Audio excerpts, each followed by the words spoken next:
The first atomic bomb was dropped on Hiroshima. Oh, the humanity! The fires of frustration and discord are burning in every Let us city. not forget for a moment the toils and efforts that lie ahead. They say that those who forget their history are condemned to repeat it. This is the History Lessons Podcast with certified financial planning practitioner Patrick Huey, author of History Lessons for the Modern Investor, and your guide to financial wisdom in the past, present, and future. You ready? Good. Let's get historical. So, picture this. You go to bed with a boarding pass in your inbox, and you wake up to an email that says your airline no longer exists. Episode of The Twilight Zone or news story in 2026. Often, they sound a lot alike. And that's what actually happened when Spirit Airlines shut down overnight after 3 decades last week. Flights were canceled effective immediately, travelers were stranded, and employees were told they no longer had jobs or even the right to wear their uniforms by sunrise. For a lot of folks, Spirit was the budget option that made visiting grandkids or getting to work possible. When something that visible disappears so suddenly, it makes the whole system feel pretty darn fragile. But one airline's collapse certainly doesn't mean global aviation is finished. And in the same way, a scary headline, a company failure, or a sudden shock doesn't automatically mean the entire economy or your retirement plan is headed down. The question isn't, how do I avoid further turbulence? Because flying comes with some bumps. The better question is my plan built to handle canceled flights, reroutes, and delays without me panicking and rebooking my entire financial life every time the gate agent makes an announcement? A thoughtful plan may not prevent surprises, but it can keep you moving forward, even on the days when it feels like everything just got grounded. Now, if you'd like help turning your financial travel nightmare into an actual itinerary, that's what we're here for. And after the break, I'll be back with this week's history lesson for the modern investor. This episode is sponsored by Victory Independent Planning. At VIP, our mission is simple. Live well, do good. We build strong relationships with good people and help them turn money into what really matters. Retiring without worry, traveling more, supporting family, or funding the causes and projects they care about most.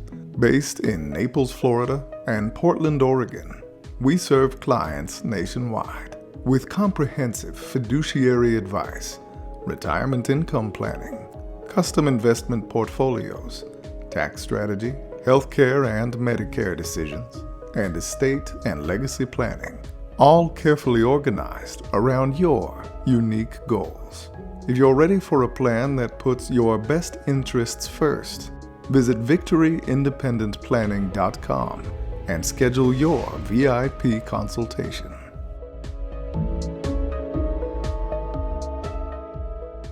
On May 6, 1937, the Hindenburg explodes.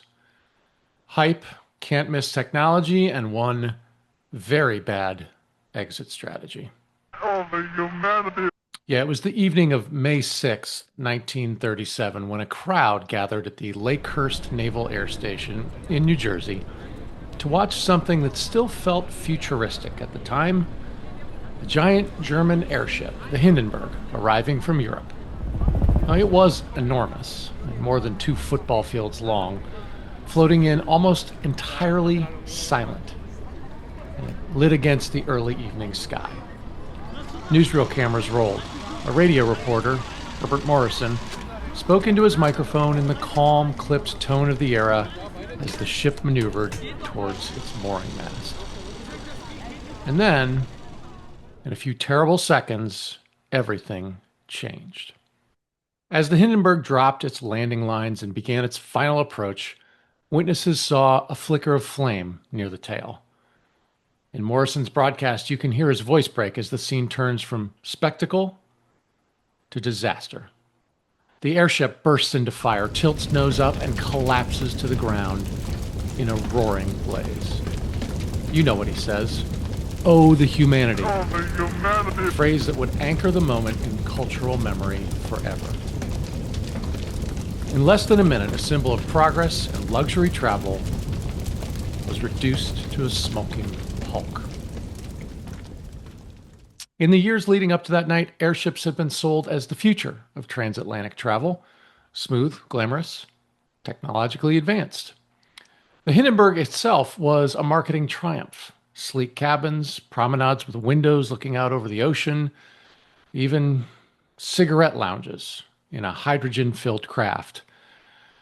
Investors, governments, and the public were all told the same story. This was the next big thing in transportation.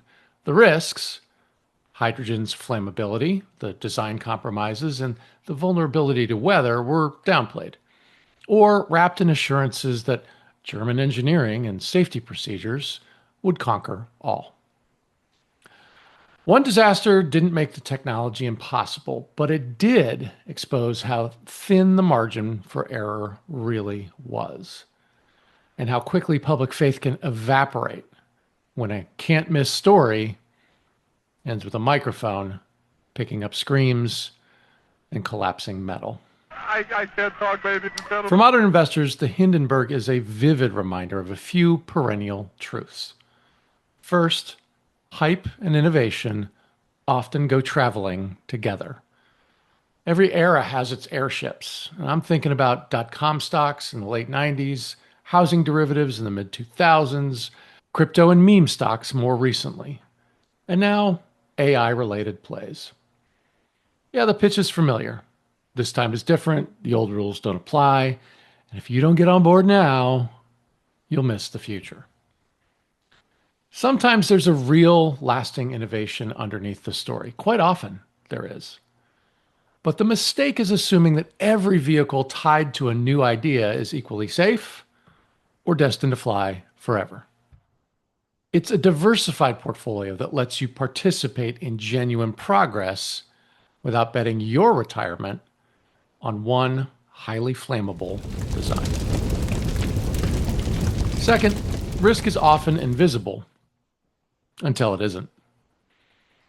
By the time the flames are visible, options tend to be somewhat limited. Hindenburg's passengers and crew couldn't bail out when they saw the first spark. They were already committed to the landing. And in your financial life, concentrated positions, excessive leverage, or opaque, confusing investments can feel fine for years. Statements arrive, numbers go up, nothing seems unstable, and then one company scandal, one regulatory change, a liquidity crunch, or even just a simple loss of confidence can turn a calm descent into a fast-moving problem. The time to think about where the hydrogen tanks are, so to speak, is before you climb aboard, or while you can still move to safer parts of the cabin, and not during the explosion. That's why position limits, stress testing, and plain English explanations of what you own matter more than some glossy prospectus that you probably didn't even read. Third, communication in a crisis shapes the aftermath. Morrison's shock on the radio made the Hindenburg disaster feel immediate and human to millions of listeners. There was no spinning what had just happened there. In contrast, authorities and company officials initially issued cautious, sometimes conflicting statements. For families and investors, a similar dynamic plays out when something goes wrong, be it a job loss, a market crash, or a health event. Yeah, you can pretend it's fine, or you can be clear, at least with your inner circle and advisors, about what has happened and what needs to change. The sooner you move from this can't be happening to here's where we actually are, the more time you have to salvage value and avoid compounding the damage. And finally, there's a lesson here about resilience and alternatives. The Hindenburg didn't end the idea of crossing the Atlantic. Far from it.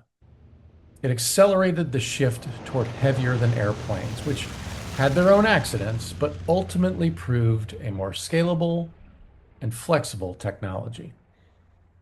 People still wanted to travel. They just chose a different vehicle. So in portfolio terms, one bad experience with a stock, a fund, or even an advisor can tempt you to swear off investing entirely. Never again. A healthier response is to adjust the vehicle, not abandon the destination. Maybe you move from single stock bets to broadly diversified funds, from complex products to simpler ones you actually understand, or from a salesperson to a steward, someone who can help you weigh your trade-offs. Here's my final thought this week. When we hear that crackling audio of Herbert Morrison's broadcast today, it's hard not to feel his horror. There's a quieter takeaway beneath all that drama. Every investment trend, every new strategy, and every product someone wants to sell you has a structure, a fuel source, and a margin for error. Your job is not to avoid all the risk. Flying in circles over your backyard is probably not going to get you very far. Your job is to understand exactly what you're climbing aboard, how much of your life you're willing to entrust to it, and whether you've built in enough redundancy that if one vehicle fails spectacularly, your entire financial journey doesn't go down with it. The terrific right, ladies and gentlemen, the smoke and the flames now.